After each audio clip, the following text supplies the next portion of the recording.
Tugu pahlawan revolusi berdiri gagah, dihiasi oleh patung Garuda Pancasila, ideologi yang mereka pertahankan. Patung Jenderal Ahmad Yani berdiri tegap, jarinya menunjuk ke arah sumur maut di mana jenazah mereka ditemukan. Tidak jauh dari sumur maut, terdapat beberapa peninggalan lainnya berupa bangunan rumah yang dulu pernah digunakan oleh Partai Komunis Indonesia untuk mendukung aksinya. Salah satunya adalah rumah milik Syam, tempat berlangsungnya pertemuan untuk menetapkan sasaran gerak pasukan.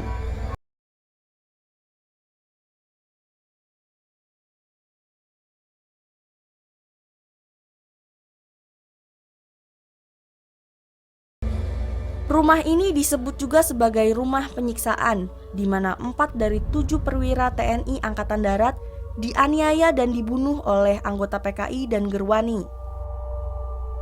Rumah penyiksaan ini adalah milik Bambang Haryono. Kebetulan 4 dari 7 ya perwira TNI Angkatan Darat yang diculik sebelum mereka dibunuh terlebih dahulu disiksa ya di rumah penyiksaan ini.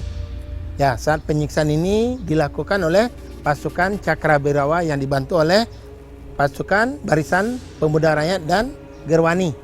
Nah, ini dapat kita lihat tadi udah kita saksikan secara langsung ya bagaimana diorama penyiksaan terhadap 3 perwira TNI Angkatan Darat yang berpangkat jenderal dan 1 perwira pertama yaitu Bapak Letnan 1 Pir Andreas Tendian. Selain rumah penyiksaan, terdapat juga rumah pos komando dan dapur umum. Nah, ini adalah rumah yang dijadikan oleh PKI pada tanggal 29 September sebagai tempat pertemuan terakhir ya untuk mematangkan penculikan. Nah, di sini masih tersimpan ya benda-benda peninggalan dari Bapak Haji Soeb ya. Nah, ini rumahnya masih asli dan sesuai dengan bentuknya saat peristiwa kejadian ya. Jadi kalau kita lihat ini adalah rumah tadi sudah saya sampaikan, rumah ini adalah rumah benda cagar budaya ya. Nah, dan di sini juga ada lemari, mesin jahit, juga di bufet ya. Nah, ini adalah peninggalan dari Bapak Haji Soeb dan ini ada peninggalannya ya. Termasuk meja yang digunakan untuk sebagai pertemuan ya, berbagai pertemuan.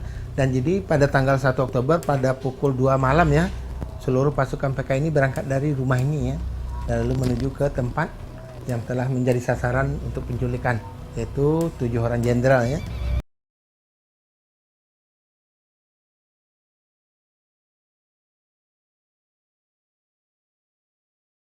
Nah, ini rumah dapur umum ini adalah milik Ibu Amroh ya. Beliau adalah seorang janda yang pekerjaan sehari-harinya adalah pedagang pakaian keliling di Desa Lubang Buaya. Nah, dan rumah ini dijadikan sebagai tempat penyediaan makanan atau logistik ya. Jadi mereka yang berlatih lebih kurang 3.700 di sini ya dalam 7 gelombang ya, 7 periode ya.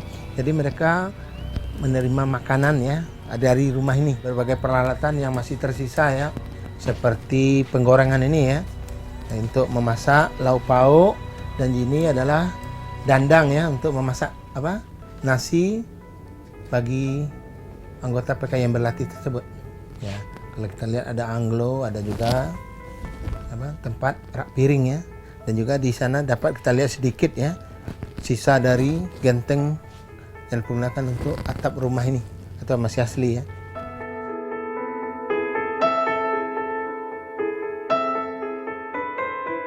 Beberapa kendaraan yang digunakan dalam aksi G30S juga dipamerkan.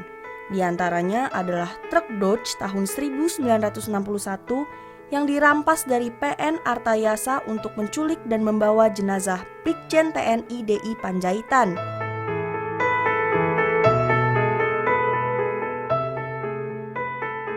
Kendaraan lain yang ditampilkan adalah mobil dinas Jenderal TNI Ahmad Yani, mobil dinas Mayor Jenderal Soeharto, serta Panzer yang digunakan untuk mengangkut jenazah Letjen MT Haryono.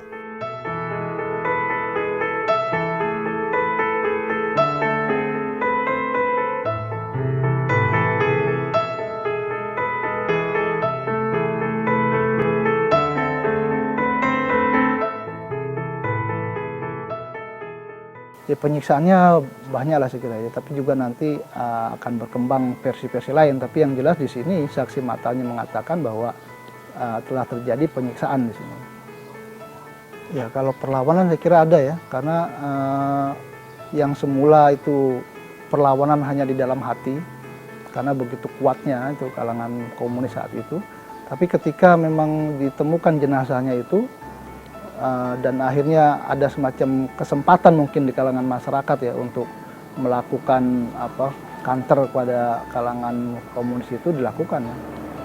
Kalau yang memimpin saya kira secara langsung tidak ada ya, tapi mungkin karena ini tekanan-tekanan sebelumnya sebelum tanggal 1 Oktober 65 ya, itu di pedesaan itu kan sudah dikatakan adanya setan desa. Siapa setan desa?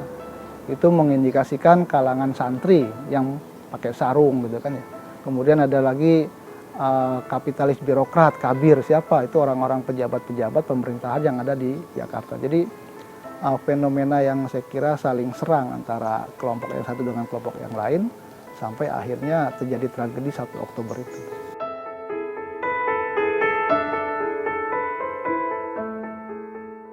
Di Jogja juga ada korban dan rem.